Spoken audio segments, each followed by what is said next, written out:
arkadaşlar, örgü kanalıma hoş geldiniz. Minik bebekler için örgüsü kolay tığ işi bir yelek yaptım. Bugün bunun anlatımını sizlerle paylaşmak istiyorum. Ben bugün yelek anlatımını 0-3 aylık bebek için yapıyorum arkadaşlar. Yeni doğan bebek için yapıyorum. Siz isterseniz bu başlama sayısını daha fazla yaparak istediğiniz ay ve yaş çocuklar için yapabilirsiniz. Daha büyük çocuklar için yapmak istiyorsanız çocuğun gövde genişliğine göre bu zincir sayısını başlayabilirsiniz arkadaşlar. Elde ettiğiniz sayının yarısını arka bölüm, yarısını ön bölüm olarak başlayabilirsiniz. Bu yelek örgüsüne bak, buradan dediğim gibi zincir yaparak başlıyoruz. 3 parça şeklinde örüyorum. Ön bölümleri ve arka bölümü ayrı ayrı örüyorum. Bak, tek parça olarak omuzlardan ve yanlardan birleştirerek tek parça yapıyorum. Bak, arka görüntüsü bu şekilde. Kullanışlı bir yelek modeli. Yelek örgüsünde iplik olarak ben bugün beyaz renkli iplik kullandım. Pembe renkli iplik kullandım ve sarı renk iplik kullandım.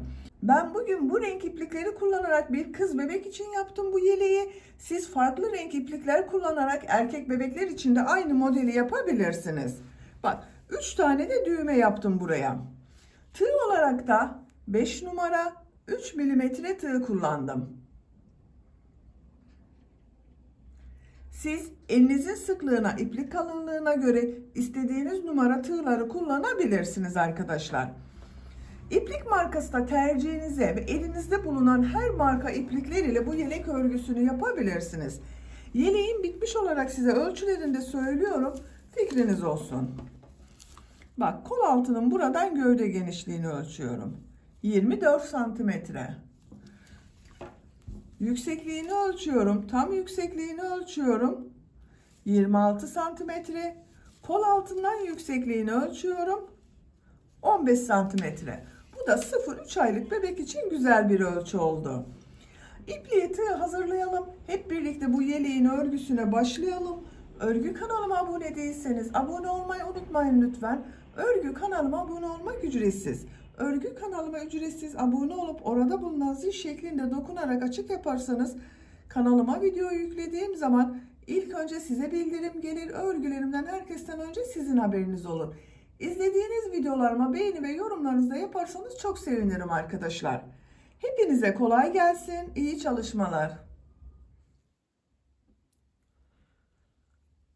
Örgüye ön bölüm için zincir yaparak başlıyoruz. İlk önce ön bölümleri yapıyorum, daha sonra arka bölümü yapıyorum. İlk ilmeği bak, ben bu şekilde yapıyorum. Size nasıl kolay geliyorsa ilk ilmeği o şekilde yapabilirsiniz. Zincirleri yapmaya başlıyorum. Çok sıkı zincirler yapmıyorum. Bak, 32 zincir yapalım. 32 zinciri yaptım. Bakın bu şekilde oldu arkadaşlar. Çok sıkı yapmadım. 32 zincirin kaç santimetre olduğunu ölçüyorum.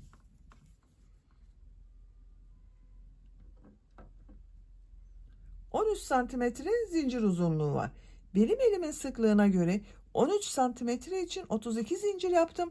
Siz 13 santimetre için daha fazla zincir yapmanız gerekebilir arkadaşlar. Siz bunu yeleği daha büyük çocuk için yapıyorsanız bunu 14 santim yapabilirsiniz, 15 santim yapabilirsiniz, 16 santim yapabilirsiniz. Büyüklük bu başlangıçtan başlıyor. Tığ üzerine iplik alıyorum. 4 ilmek atlıyorum. 1, 2, 3, 4, 5. ilmek içine trabzan yapıyorum. Tığ üzerine iplik alıyorum. Bak, 4 ilmek atladım. 1 ilmek geriye dönüyorum. Bu ilmek üzerine trabzan yapıyorum. Bak, burada bir çapraz görüntü elde ettim. Tığ üzerine iplik alıyorum. 1 ilmek atlıyorum. 2. ilmek içine trabzan yapıyorum. Tığ üzerine iplik alıyorum. Atlama yaptığım bak bu ilmeğe dönerek trabzan yapıyorum. Bu ilk sıra yapmak biraz zor oluyor arkadaşlar. Tutarak yaparsanız daha güzel olur. Bak, tığ üzerine iplik alıyorum. 1 ilmek atlıyorum. 2. ilmek içine trabzan yapıyorum. Tığ üzerine iplik alıyorum. Geriye dönüyorum. Bak, bu atlama yaptığım ilmeğe trabzan yapıyorum. Tığ üzerine iplik alıyorum. Bir ilmek atlıyorum. İkinci ilmek içine trabzan yapıyorum. Geriye dönüyorum. Atlama yaptığım ilmek üzerine trabzan yapıyorum. Bak bu şekilde model yapıyoruz. Sıra sonuna kadar devam edelim. Sıra sonuna kadar tamamladım. Sıra sonunda bak bir ilmek var. Tığ üzerine iplik alıyorum. Bu ilmek üzerine bir trabzan yapıyorum. Bak atlama yapmadım. İlk ilmek üzerine trabzan yaptım. Sıra başında bu 4 ilmek atladım. Bak bir ilmek geriye döndüm. Burada 3 ilmek kaldı. Bu bir trabzan arkadaşlar. Sıra sonunda da bir trabzan var. Ortada 1, 2, 3, 4, 5, 6, 7, 8, 9, 10, 11, 12, 13 model var. Birer ilmek de kenarda var. Siz farklı ölçülerde yapmak istiyorsanız bu başlangıç zincir sayısını çift sayı yaparsanız çok daha iyi olur arkadaşlar. Modellerin denk gelmesi için. Bu sırada beyaz renkli iplik ile bir sıra trabzan sırası yapıyorum. Bak bu şekilde beyaz renk iplik kullanıyorum. İlmek rengini beyaz yapıyorum. Bir zincir yaptım, sağlamlaştırdım. Tığ üzerine iplik alıyorum. Bak örgüyü çeviriyorum. Bu ilk ilmek üzerine trabzan yapıyorum. Pembe renk ipliği burada kesiyorum ben.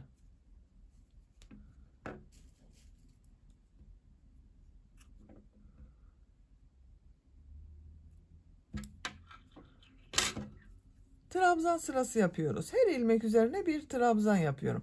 Bak bu iplikleri de içeride tutuyorum. Kenar görüntüsü temiz olsun diye böyle yapıyorum.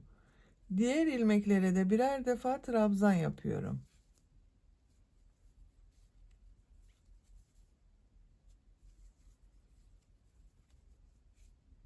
Sıra sonuna kadar devam edelim. Sıra sonuna kadar tamamladım. Sıra sonunda bak bu ilmek atlayarak yaptığım trabzan üzerine geldim.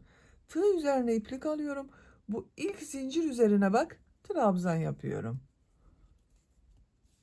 Bu şekilde bak bir sıra trabzan sırası yaptım. Kaç trabzan olduğunu sayıyorum bak. 2, 4, 6, 8, 10, 12, 14, 16, 18, 20, 22, 24, 26, 28. Bir sıra üzerinde 28 trabzan var. Örgü bu 28 trabzan ile devam edecek. Şimdi tekrar burada yaptığım gibi model yapıyorum. Renk değiştiriyorum. Sarı renk iplik kullanıyorum.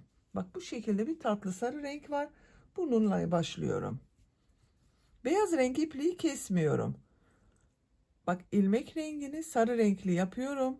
Siz istediğiniz renk iplikleri kullanabilirsiniz. Bir zincir yapıyorum. Örgüyü çeviriyorum. Bu beyaz renkli ipliği ben kesmiyorum arkadaşlar. Buraya götürüyorum. Devam ediyorum. İçinden geçirerek buraya kadar geçireceğim. Burada tekrar bir sonraki sırada beyaz renk iplik ile trabzan sırası yapıyorum. Siz isterseniz kesebilirsiniz. Tığ üzerine iplik alıyorum. Bak bu ilk ilmek üzerine trabzan yapıyorum. Buraya bir trabzan yaptım. Tığ üzerine iplik alıyorum. Bir ilmek atlıyorum. İkinci ilmek üzerine trabzan yapıyorum. Tığ üzerine iplik alıyorum. Bak atlama yaptığım bu ilmeğe dönüyorum. Trabzan yapıyorum. Tığ üzerine iplik alıyorum. Bir ilmek atlıyorum. İkinci ilmek içine trabzan yapıyorum. Atlama yaptığım ilmeğe dönerek trabzan yapıyorum. Bir ilmek atlıyorum, trabzan yapıyorum. Atlama yaptığım ilmeğe dönerek trabzan yapıyorum. Bakın. Yine çapraz görüntüler elde ediyorum. Sıra sonuna kadar devam edelim. Sıra sonuna kadar tamamladım. Sıra sonunda bak bir ilmek var. Tığ üzerine iplik alıyorum. Bu ilmek üzerine de bir trabzan yapıyorum. Bakın görüntü aynı. Model sayısı burada bulunan model ile aynı olacak arkadaşlar. Eksiltme veya arttırma yapmamaya dikkat edin. Şimdiki sırada beyaz renk iplik ile trabzan yapıyorum. Bak beyaz renkli ipliği sarı rengi yaparken içerisinden geçirdim. Buraya getirdim. Siz kestiyseniz burada beyaz renkli ipliğe başlayabilirsiniz. Bak şu şekilde ilmek rengini beyaz renkli yapıyorum. Sarı renkli ipliği kesiyorum.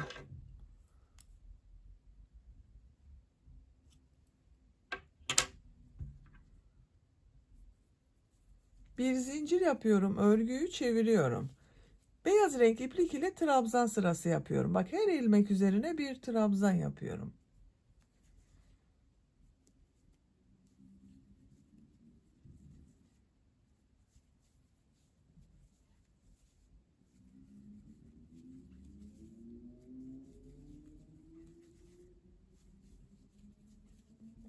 Bu şekilde. Sıra sonuna kadar devam edelim. Sıra sonunda ben tekrar pembe renk iplik ile devam ediyorum. Siz isterseniz rengarenk yapabilirsiniz arkadaşlar. Her model sırasını farklı renkler kullanarak yapabilirsiniz.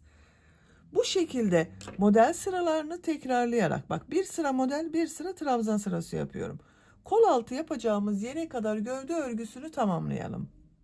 Kol altı yapacağım yere kadar ben bak ön bölümü örgüsünü tamamladım. Kaç sıra yaptığımı sayıyorum. Bakın her sırayı sayıyorum. Modeli ve trabzan sırasını. 1, 2, 3, 4, 5, 6, 7, 8, 9, 10, 11, 12, 13, 14, 15 sıra oldu.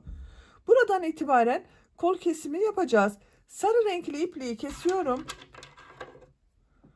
Beyaz renkli iplik ile yarım trabzan yapıyorum. Örgüye artık yarım trabzan olarak devam ediyorum. Bak ilmek rengini beyaz renkli yapıyorum. Bir zincir yapıyorum. Örgüyü çeviriyorum. Yarım trabzan yapıyorum. Bak ilk ilmek üzerine yarım trabzanı yapıyorum. Yarım trabzanı bilmeyen arkadaşlar için gösteriyorum. Bakın şu şekilde. Tığ üzerine iplik alıyorum. İlmeğe tığ takıyorum. İplik aldım. Bak 3 ilmek var. Hepsini içinden bir defada çekiyorum. 2 defada çıkarmıyorum. Bak bir defada çıkarıyorum. Bak sarı ipliğin ucunda içeride tutuyorum kaybolsun diye. Her ilmeğe bir yarım trabzan yapıyorum. Sıra sonuna kadar devam edelim. Sıra sonuna kadar tamamladım. Bak bu bir sıra üzerinde 28 yarım trabzan var. Bu sırada kol kesimini ve yaka kesimini yapmaya başlıyoruz. Kol kesimini buradan yapıyorum. Bak bu taraftan örgünün düz tarafı olarak ben burayı kullanıyorum arkadaşlar. Bak bu renkli ipliklerin kabarık göründüğü yerleri düz örgü olarak yapıyorum. Burada bak beyaz kabarık görünüyor. Burada renkli iplikler kabarık görünüyor. Ben bu tarafı ön bölüm olarak kullanıyorum. Düz bölüm olarak. Bir zincir yapıyorum. Örgüyü çeviriyorum. İlmek kaydırma yapıyorum bak. 5 ilmek kaydırma yapıyorum. 1 2 3 4 5 ilmek kaydırma yaptım. Burası kol olacak. Tığ üzerine iplik alıyorum. Bak 6. ilmeğe yarım trabzan yapıyorum. Diğer ilmekleri de yarım trabzan yaparak devam ediyorum.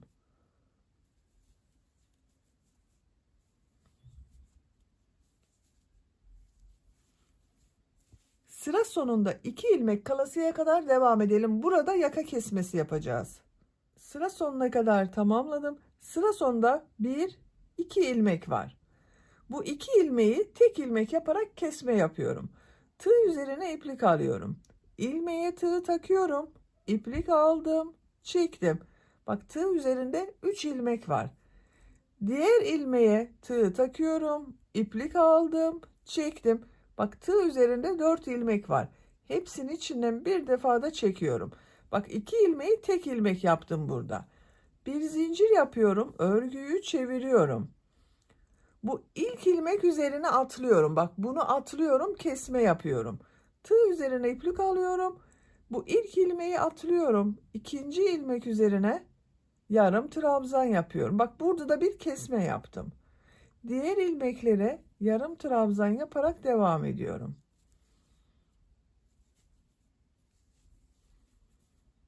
Sıra sonuna kadar devam edelim. Sıra sonuna kadar tamamladım. Bak sıra sonunda kol tarafından kesme yapmadım. Artık kol tarafı bu şekilde devam edecek arkadaşlar.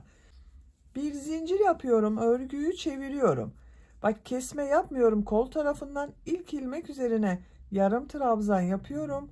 Diğer ilmekleri de yarım trabzan yaparak devam ediyorum. Sıra sonunda yine kesme yapacağız. 2 ilmek kalasıya kadar devam edelim. Sıra sonuna kadar tamamladım. Burada 2 ilmek var.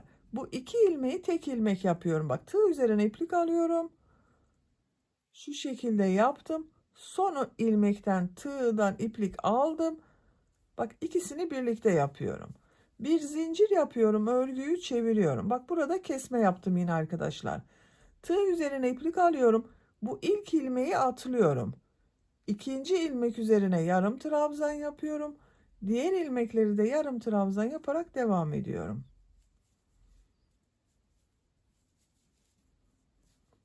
Sıra sonuna kadar devam edelim. Sıra sonuna kadar tamamladım. Bir zincir yapıyorum, örgüyü çeviriyorum. Bak yine burada kesme yapmıyorum.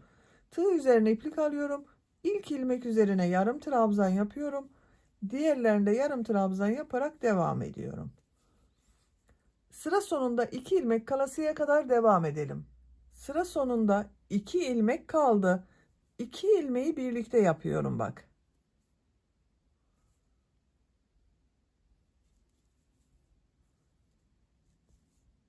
Bir zincir yapıyorum, örgüyü çeviriyorum.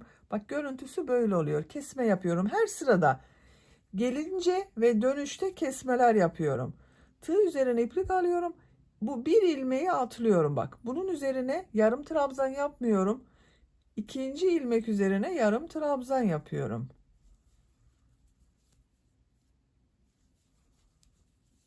Sıra sonuna kadar devam edelim. Sıra sonuna kadar tamamladım. Bir zincir yapıyorum, örgüyü çeviriyorum. İlk ilmek üzerine yarım trabzan yapıyorum. Diğerlerinde yarım trabzan yaparak devam ediyorum. 2 ilmek kalasıya kadar devam edelim. Sıra sonunda 2 ilmek kaldı. Bu 2 ilmeği birlikte yapıyorum. Bak sıra sonunda kesmeyi birlikte yaparak yapıyorum arkadaşlar. Bak bir zincir yapıyorum. Sıra başında da bu bir ilmeği atlayarak kesme yapıyorum. Bu bir ilmeği atlıyorum. Yarım trabzan yapıyorum.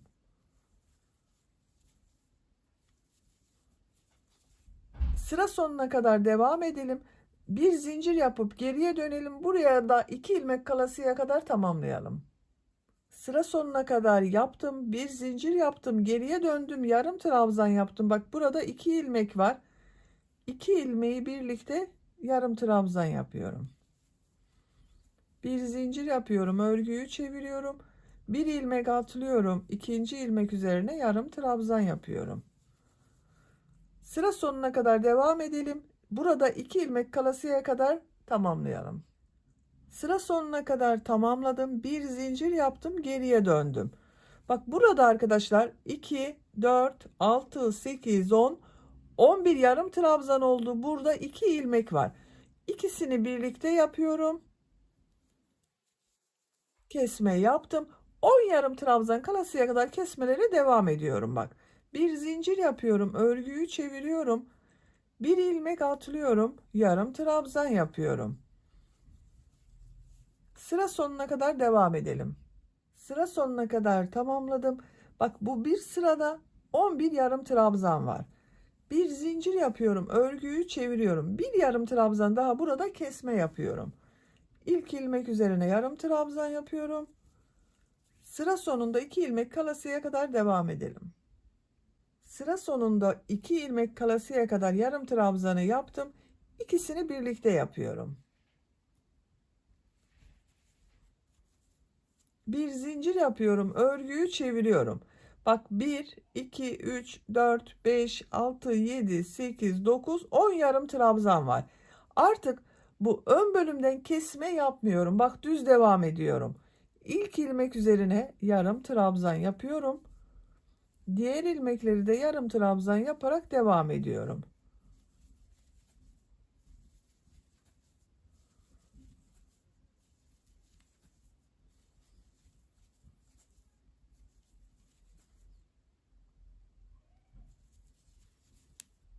Bu bir sıra üzerinde yine bak 10 yarım trabzan var. Bir zincir yapıyorum, örgüyü çeviriyorum. İlk ilmek üzerine yarım trabzan yapıyorum. Sıra sonuna kadar tamamlayalım. Sıra sonuna kadar tamamladım. Bak bu bir sıra üzerinde yine 10 yarım trabzan var.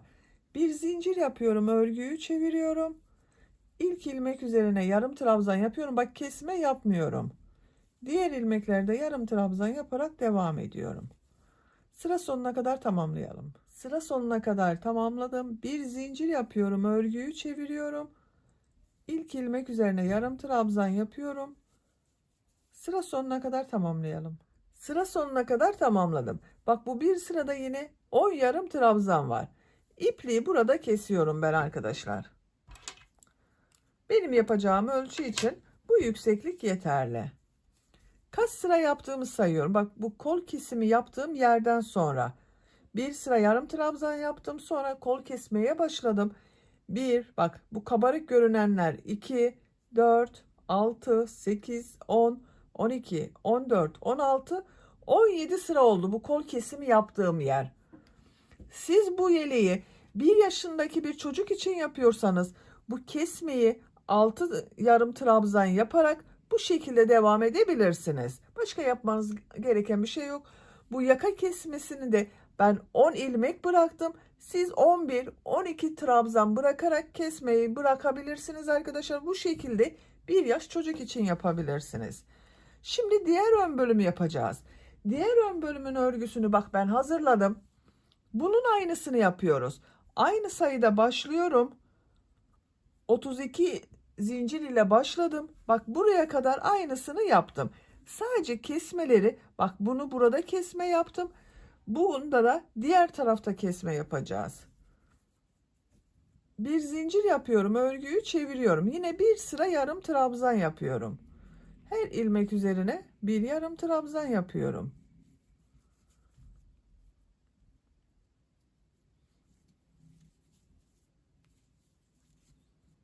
Sıra sonuna kadar devam edelim. Sıra sonuna kadar tamamladım.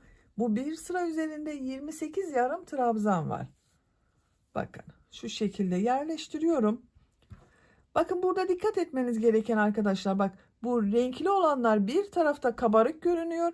Bir tarafta bak kabarık görünmüyor. Beyaz kabarık görünüyor. Ben bu kabarık bölümleri ön bölüm yani düz bölümü yapmak istiyorum. Şu şekilde.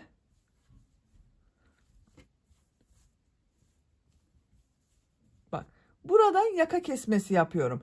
Bunda ilk önce kol kesme yaptım. Diğer ön bölümde de ilk önce yaka kesmesi yapıyorum.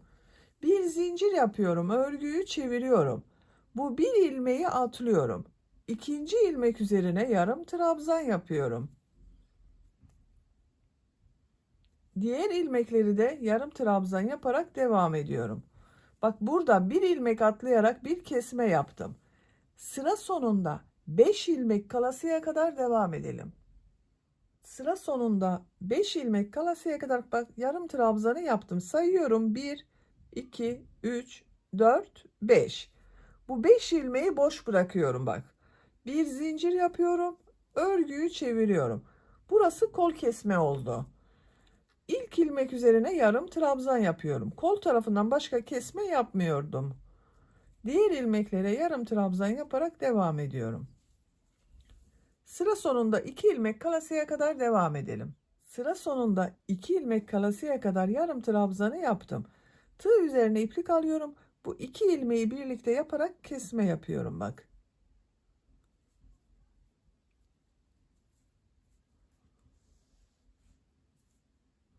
Dört ilmek var. Hepsini içinden bir defada çekiyorum. Bir zincir yapıyorum. Örgüyü çeviriyorum. Tığ üzerine iplik alıyorum. İlk ilmeği atlıyorum.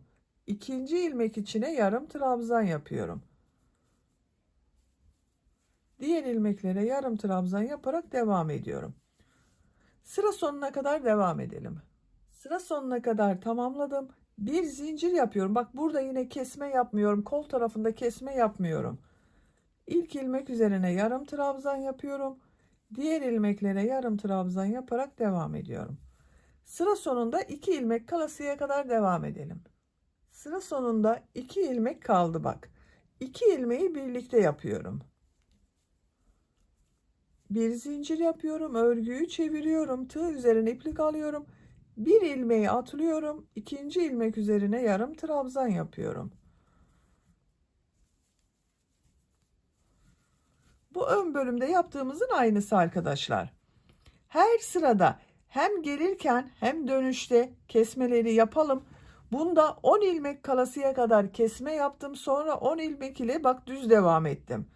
Bu ön bölümde de 10 ilmek kalasıya kadar kesmeleri yapalım. 10 ilmek ile 17 sıra olasıya kadar bak. Bu kol kesimi 17 sıra olasıya kadar ön bölümün örgüsünü tamamlayalım.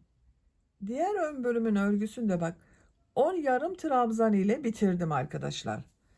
Kol kesme yaptığım yerden sonra kaç sıra yaptığımı sayıyorum. 2, 4, 6, 8, 10, 12, 14, 16, 17. Bak bu bölümde de 17 sıra yaptım. Burada da 17 sıra yaptım. İpliği kesiyorum. Siz bir yaş çocuk için yapıyorsanız bu 17 sırayı 19-20 sıra olarak yapabilirsiniz. Bak. İki ön bölümü birleştiriyorum. Görüntüsü böyle. Şimdi arka bölümü yapacağız. Arka bölüm bu iki ön bölümün toplamı kadar olacak arkadaşlar. Kaç tane yaptıysanız o kadar yapmanız iyi olacaktır. Pembe renk iplik ile başlıyorum. Bak bunu da pembe renk iplik ile başladım. Bunu da aynı başlıyorum. Zincirleri yapmaya başlıyorum. Arka bölüm için 60 zincir yapalım. 60 zinciri yaptım. Bak çok sıkı zincir yapmadım yine arkadaşlar. Bu ön bölümlerde yaptığım gibi modellerle başlıyorum. Tığ üzerine iplik alıyorum.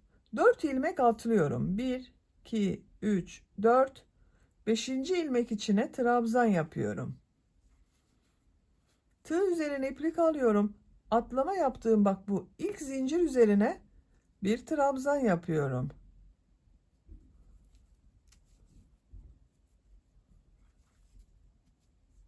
Tığ üzerine iplik alıyorum. Bir ilmek atlıyorum. İkinci ilmek içine trabzan yapıyorum. Atlama yaptığım ilmek üzerine dönerek trabzan yapıyorum.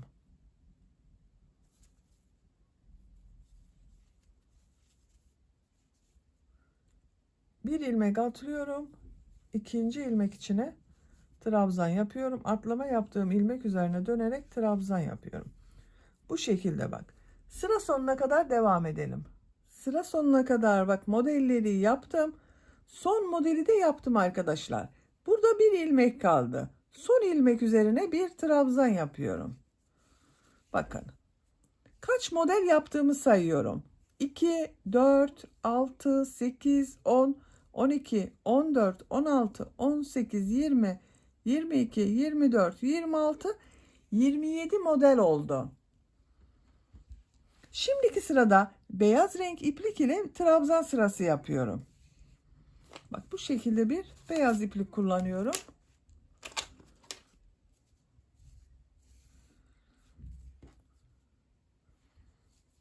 İlmeğin rengini beyaz renkli yapıyorum. Bir zincir yapıyorum, örgüyü sağlamlaştırıyorum. Örgüyü çeviriyorum. Bu ilk ilmek üzerine trabzan yapıyorum.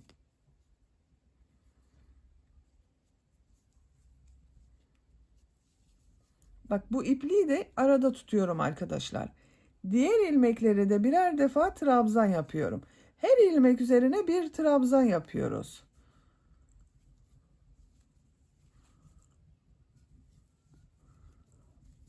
Bak bu pembe renk ipliği kesiyorum.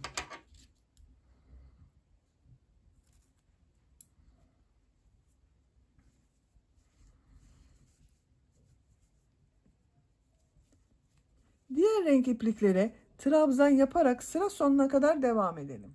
Trabzan sırası yaparak bak sıra sonuna kadar tamamladım. Her ilmek üzerine bir trabzan yaptım. Son trabzanda bak burada ilmek atlayarak bir trabzan yaptım. Zincir üzerine trabzan yapıyorum. Bu bir sıra üzerinde 56 trabzan var arkadaşlar. İkinci model sırasındayız. Örgüyü bir sıra renkli iplik ile model yapıyorum. Bir sırada da trabzan sırası yapıyorum. Bu sırada pembe renk iplik ile değil, böyle bir sarı kullanıyorum. Bak ben bugün bu üç rengi kullanıyorum. Şimdiki sırada sarı renk iplik ile model sırası yapıyorum. Bir sonraki sırada beyaz renk iplik ile trabzan sırası yapacağız. İlmeğin rengini sarı renk yapıyorum. Bir zincir yapıyorum, sağlamlaştırıyorum. Örgüyü çeviriyorum. İlk ilmek üzerine bak, trabzan yapıyorum. Bu sırada beyaz ipliği kesmiyorum arkadaşlar. Örgünün içinden diğer tarafa geçiştireceğiz. Bak buradan yine beyaz ile devam edeceğiz. Bir ilmek atlıyorum. Bak burada yaptığım modeli yapıyorum. İkinci ilmek içine trabzan yapıyorum. Atlama yaptığım bu ilmeğe dönüyorum, trabzan yapıyorum. Bak sıra başında ve sıra sonunda birer defa trabzan yapıyoruz. Bunu unutmayalım. Bir ilmek atlıyorum. İkinci ilmek içine trabzan yapıyorum. Geriye dönüyorum. Bak bu atladığım ilmek üzerine trabzan yapıyorum. Şu sarı renkli ipliğin ucunu kesiyorum.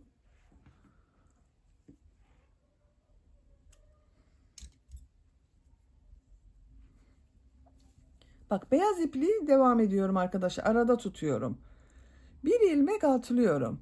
İkinci ilmek içine trabzan yapıyorum. Tığ üzerine iplik alıyorum. Bu atlama yaptığım ilmek üzerine dönerek trabzan yapıyorum. Çok sıkı yapmazsanız daha güzel olur arkadaşlar model. Bir ilmek atlıyorum. İkinci ilmek içine trabzan yapıyorum. Tığ üzerine iplik alıyorum. Bu ilmek üzerine dönerek trabzan yapıyorum. Bak bu şekilde beyaz ipliği sıra sonuna kadar bu şekilde arada tutacağız. Bak ters tarafından görüntüsü böyle. Sıra sonuna kadar devam edelim. Sıra sonuna kadar modelleri yaparak bak tamamladım arkadaşlar. Sıra sonunda bir ilmek kaldı. Bu ilmek üzerine bir trabzan yapıyorum. Bak beyaz ipliği buraya getirdim arada. Şu şekilde oldu. Şimdi bu sırada beyaz renk iplik ile trabzan sırası yapıyorum. Bak beyaz renkli ipliğe başlıyorum. İlmeğin rengini beyaz renkli yapıyorum. Model olarak değişmedi arkadaşlar. Bak bu sırada da burada olduğu gibi 27 model var. Arada bir sayarsanız şaşırmazsınız. Bazı acemi arkadaşlar eksiltme veya arttırma yapıyor bu sıra başında ve sıra sonunda. Örgüleri eğik oluyor arkadaşlar. Onu önlemek için bu modelleri sayabilirsiniz. Arada bir kontrol edebilirsiniz. Örgüyü çeviriyorum. Bak sarı renkli ipliği keseceğiz arkadaşlar. Keselim isterseniz. Ben her sırada bu renkli iplikleri kesiyorum. Daha kolay oluyor. Bir sonraki sırada pembe renk iplik ile yapacağız. Tığ üzerine iplik alıyorum. İlk ilmek üzerine trabzan yapıyorum. Diğer ilmekleri de trabzan yaparak devam ediyorum.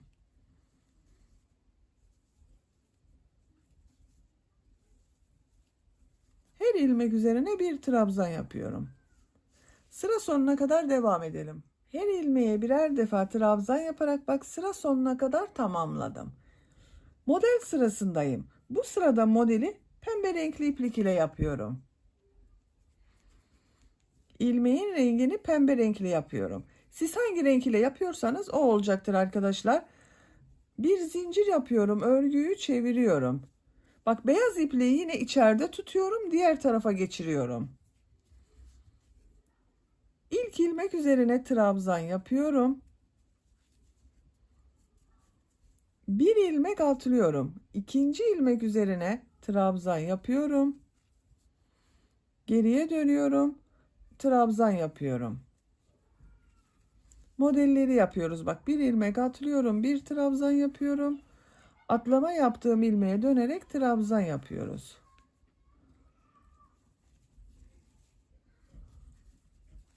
Bakın ben dönüşümlü yapıyorum.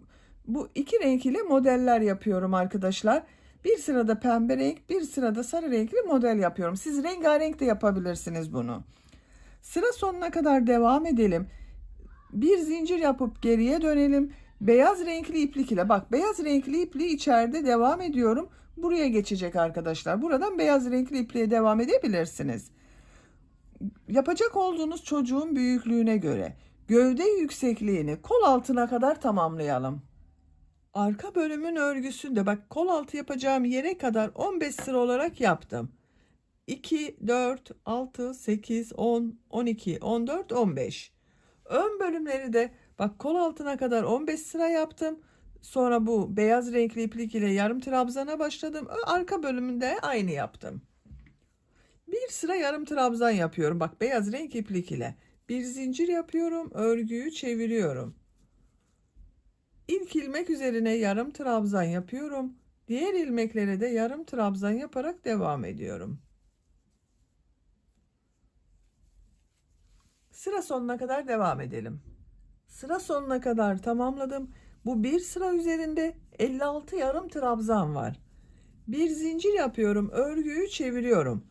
Bu sırada bak burada ve burada 5 ilmek kol kesmesi yapıyorum arkadaşlar. Bak burası ve burası olacak. Sıra başında ve sıra sonunda 5'er ilmek kesme yapacağız. İlk buradan kesmeleri ilmek kaydırma yapıyorum. 5 ilmek kaydırma yapıyorum bak. 1 2 3 4 5 ilmek kaydırma yaptım. Tığ üzerine iplik alıyorum. Bu ilk ilmek üzerine yarım trabzan yapıyorum. Diğer ilmeklere de yarım trabzan yaparak devam ediyorum. Sıra sonunda 5 ilmek kalasıya kadar devam edelim. Sıra sonunda 5 ilmek kalasıya kadar yarım trabzanları yaptım. 1 2 3 4 5. Bir zincir yapıyorum, örgüyü çeviriyorum. Bu bir sıra üzerinde 46 yarım trabzan var.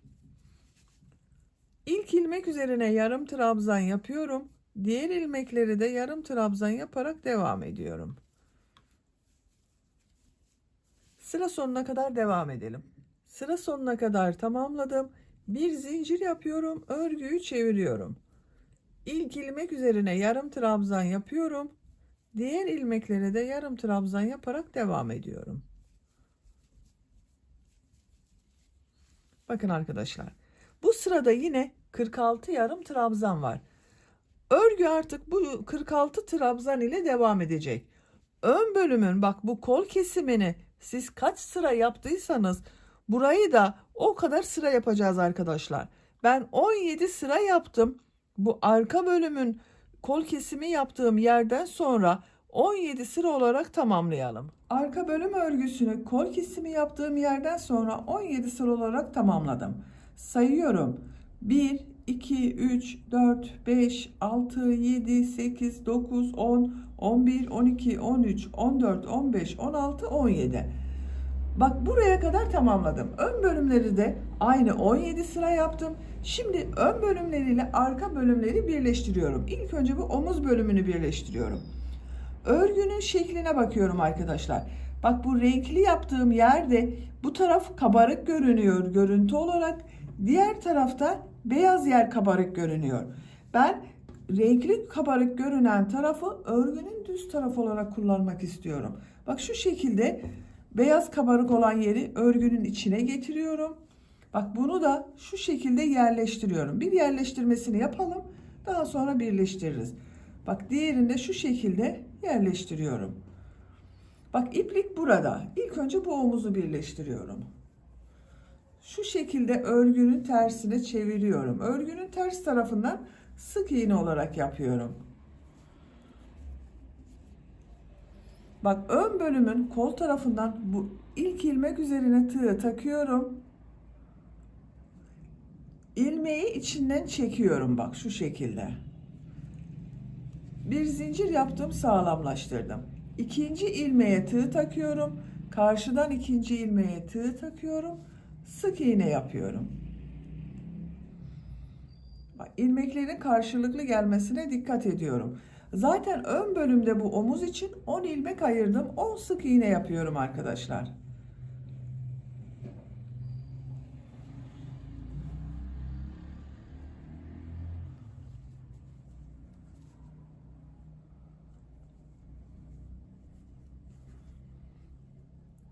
ilmeklerin karşılıklı gelmesine dikkat edelim.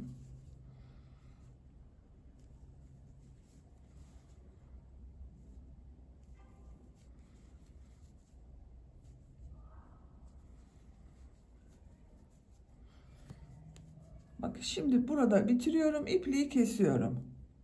Şu şekilde ilmeğe tığ takıyorum. Karşıdan ilmeğe tığ takıyorum. İplik aldım, çektim. İpliği kesiyorum.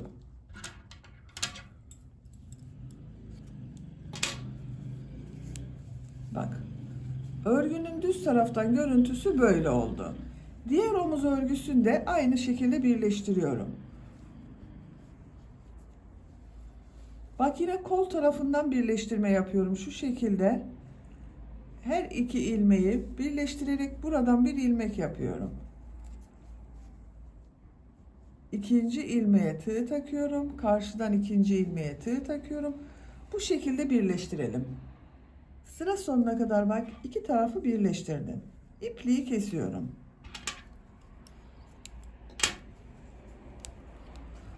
Örgünün düz tarafının görüntüsü yine bu şekilde oldu. Şimdi yan bölümlerini birleştiriyorum. Yine örgünün ters tarafından birleştiriyorum. Kol altı yaptığım bak bu ilmekten tığ takıyorum. Karşıdan ilk ilmeğe tığ takıyorum. Burada beyaz renk iplik ile ilmek yapıyorum. İstediğiniz renk iplikler ile birleştirme yapabilirsiniz. Ben bu renkle yapmayı tercih ettim. Siz bak içinde kullandığınız diğer renkler ile de birleştirme yapabilirsiniz. Zincir yaptım, sağlamlaştırdım. Yine sık iğne yapıyorum. İlmekten alıyorum. Karşıdan ilmekten alıyorum. İğne kullanmıyorum. Bak tığ ile birleştiriyorum.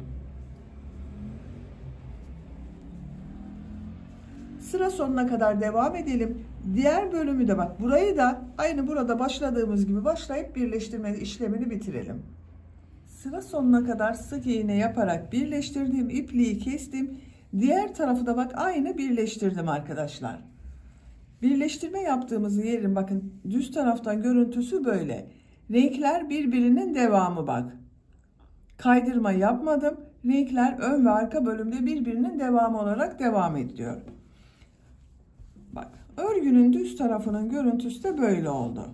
Şimdi bu ön patta pıtırcık modelleri yapıyorum. Ben pembe renkli iplik kullanıyorum. Pıtırcık modellerini yaparken bak buraya da 3 tane düğme iliği yapıyorum. İlk düğme iliğini bak buraya yapıyorum. Bu renkli olan buraya. İkinci düğme iliğini bu yaka başlangıcına. Üçüncüsünde ikisinin ortası. Bak şu şekilde katlayalım. Ortasına bak işaret iğneleriniz yoksa bunun gibi iplik ile de işaret yapabilirsiniz. 3 düğme iliğinin yerini belirledim. Şimdi pıtırcık modelleri yapıyorum. Buradan başlıyorum bak. Ön patın buradan başlıyorum. Bir ilmek yapıyorum. Bir zincir yaptım, sağlamlaştırıyorum. 2 zincir yapıyorum. Aynı ilmek içine sık iğne yapıyorum. Bu bir ilmek atlıyorum. Bu ilmek içine bir sık iğne, 2 zincir, bir sık iğne yapıyorum.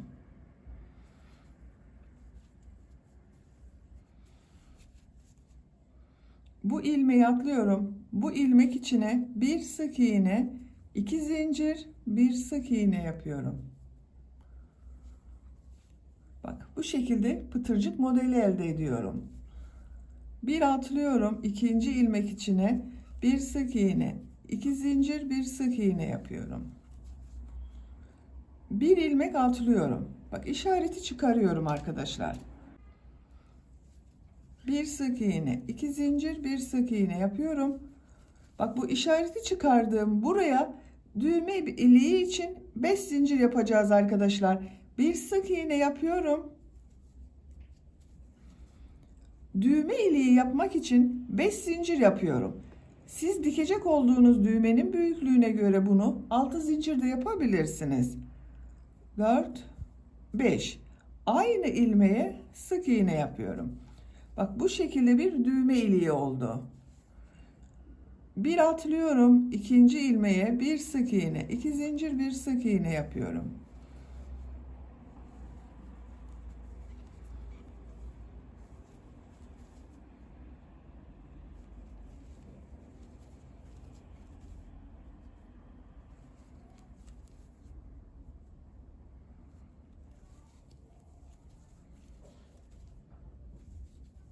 Bak diğer işaret yaptığım yere geldim. İşareti çıkarıyorum. Bir sık iğne yapıyorum. Düğme iliği için 5 zincir yapıyorum.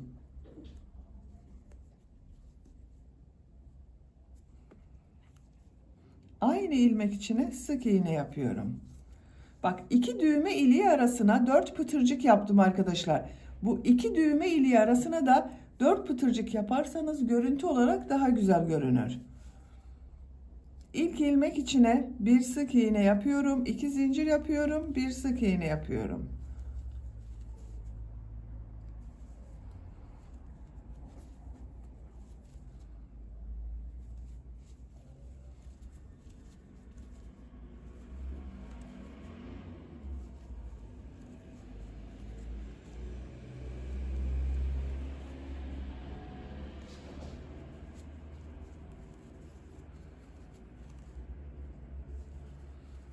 Bak yakanın başlangıcı olan buraya geldim. İşareti çıkarıyorum.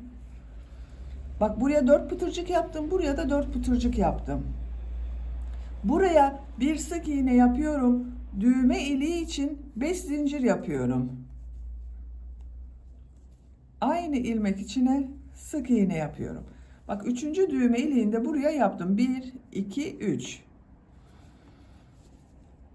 Bu ilmek içine sık iğne yapıyorum. 2 zincir yapıyorum. Sık iğne yapıyorum. Bak bir ilmek atlıyorum. İkinci ilmek içine bir sık iğne, 2 zincir, bir sık iğne. Pıtırcık modelleri yapıyoruz. Bak üçgen şeklini bozmadım. Pıtırcık modelleri yaparak diğer uç noktaya kadar devam edelim. Diğer uç noktaya kadar pıtırcık modellerini yaptım. Bak yaka çevresinde de devam ettim arkadaşlar. Yakanın burada da bir ilmek atladım. İkinci ilmeğe bir sık iğne, 2 zincir, bir sık iğne yaptım. Bak aynı devam ettim. Buradayım. Uç noktada da devam ediyorum. Bak bu ilk ilmeğe bir sık iğne, 2 zincir, bir sık iğne yapıyorum. Bir ilmek atlıyorum. İkinci ilmeğe bir sık iğne, 2 zincir, bir sık iğne yapıyorum. Sıra sonuna kadar devam edelim. Sıra sonuna kadar tamamladım. Son ilmek ile bak burada yaptığım bu ilk ilmeği ilmek kaydırma yaparak birleştiriyorum. Buranın düzgün olmasını sağlıyorum. İpliği kesiyorum.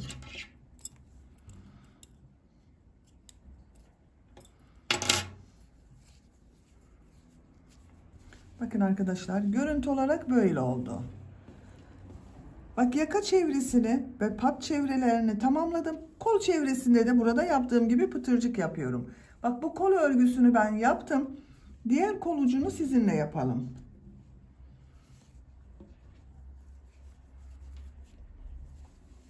Kol altından başlıyorum. Bak bu birleştirme yaptığım ilmekten.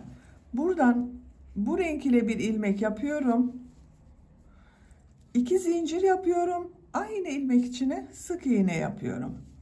Bir ilmek atlıyorum. İkinci ilmeğe bir sık iğne, 2 zincir, bir sık iğne yapıyorum. Pıtırcıklar yapıyoruz. Sıra sonuna kadar devam edelim. Sıra sonuna kadar tamamladım. Son ilmek ile ilk yaptığım ilmeği ilmek kaydırma yapıyorum. Bak birleştiriyorum. İpliği kesiyorum. Böylece yelek örgüsünü tamamladım arkadaşlar. Bakın kol çevresi böyle oldu. Diğer kolun örgüsünde bunu başladığımız gibi başlayıp tamamlayabilirsiniz. Bak ben düğmelerini de diktim buraya. 3 düğme iliği yaptım. Tam karşılarına gelen yere düğmelerini diktim. Bu şekilde ince düğme dikmeyi tercih ettim. Siz istediğiniz gibi düğme kullanabilirsiniz.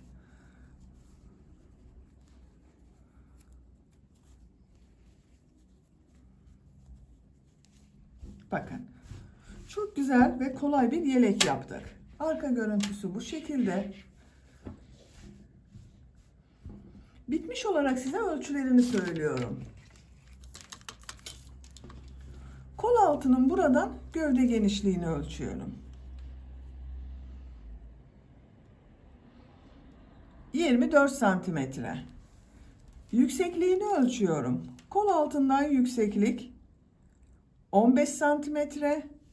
Tam yüksekliğini ölçüyorum. 26 santimetre. Bu da 0-3 aylık bebek için çok güzel bir ölçü oldu arkadaşlar. Minik bir yelek yaptık bugün. Beni dinlediğiniz ve izlediğiniz için hepinize çok teşekkür ederim. Örgü kanalıma abone değilseniz abone olmayı unutmayın lütfen. Örgü kanalıma abone olmak ücretsiz. Örgü kanalıma ücretsiz abone olup orada bulunan zil şeklinde dokunarak açık yaparsanız kanalıma video yüklediğim zaman ilk önce size bildirim gelir. Örgülerimden herkesten önce sizin haberiniz olur. İzlediğiniz videolarıma beğeni ve yorumlarınızı da yaparsanız çok sevinirim arkadaşlar. Sizlerle yeni örgülerde görüşmek dileğiyle. Hoşça kalın, sevgiyle kalın.